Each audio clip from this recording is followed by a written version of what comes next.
Hello everybody, मैं के पांडे और आप देख रहे हैं पावर ऑफ इन्वेस्टिंग। दोस्तों, हमें पता है कि जो स्टॉक्स होते हैं वो वेल्थ क्रिएटर्स होते हैं, लेकिन स्टॉक्स खरीदने के लिए हमें किन किन बातों की जानकारी होना आवश्यक है, ये हमें सीखना पड़ेगा। तो आइए हम बताते हैं कि स्टॉक्स खरीदने से पहले क्या क्या जानकारी होनी चाहिए। तो देर किस बात की, लेट्स गेट स्टार्टेड।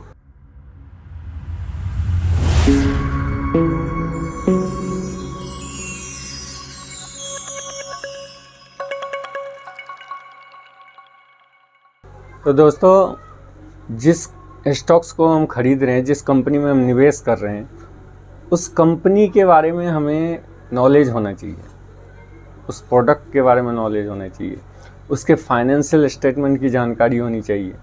और वारन बफेट कहते हैं, जिस कंपनी में आप निवेश करते हो या करना चाहते हो, उस कंपनी पे आपको विश्वास होना चाहिए। जिस स्टॉक को हम खरीदने जा रहे हैं, उस स्टॉक्स के प्रमोटर्स के बारे में हमें विशेष जानकारी होना बहुत ज़रूरी है, क्योंकि प्रमोटर्स जो होते हैं उस कंपनी को रन्स करते हैं, चलाते हैं।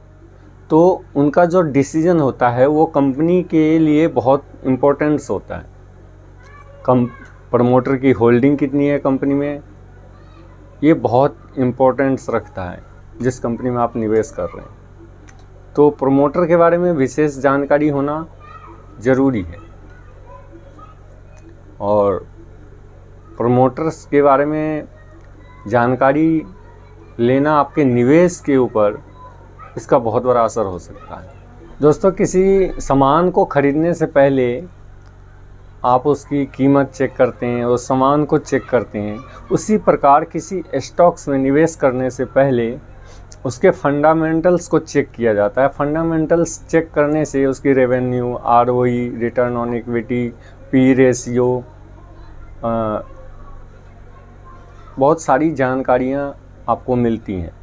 तो कंपनी का फंडामेंटल्स चेक करके ही उस स्टॉक्स को बाई करना चाहिए। फ्रेंड्स, जब हम किसी कंपनी में निवेश करते हैं तो उसका फंडामेंटल्स चेक करना इसलिए ज़रूरी है कि कंपनी जो चल रही है उसके जो खर्चे हैं कम से कम उतना कमा पाती है या नहीं, शेयर होल्डर्स को डिविडेंड देती है या नहीं।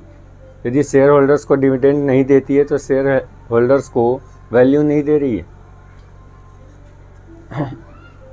इसलिए हमें फंडामेंटल्स ज़रूर चेक करना चाहिए।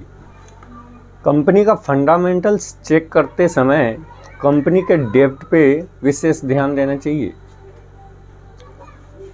कंपनी के पास यदि ज़्यादा डेब्ट है तो उस कंपनी से रिस्की है जिस कंपनी के पास डेब्ट कम है।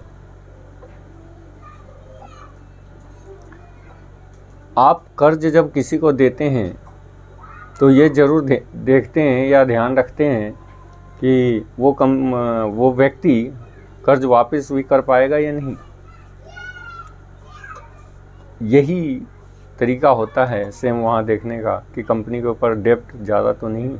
तो फ्रेंड्स, ये थे कुछ पॉइंट्स जो इन्वेस्ट करने से पहले हर इन्वेस्टर को ध्यान देना चाहिए बिफोर बाई स्टॉक्स। मैं के पांडे फ़िलहाल चलता हूँ, मिलते हैं फिर नेक्स्ट वीडियो में। इस वीडियो को लाइक, सब्सक्राइब और शेयर ज़रूर कर दें। कुछ इम्पोर्टेंट्स लिंक्स आपको डिस्क्रिप्शन बॉक्स में मैं दे दूँगा, वहाँ से आप स्टॉक्स खरीदने से पहले फंडामेंटल्स और टेक्निकल्स चेक कर सकते हैं। और यदि आपके पास डीमैट अकाउंट नहीं है तो आप वहाँ से उस लिंक से ग्रो, जीरोधा और अप स्टॉक में डीमैट अकाउंट ओपन करके इन्वेस्टिंग शुरू कर सकते हैं। तब तक के लिए नमस्कार, जय हिंद।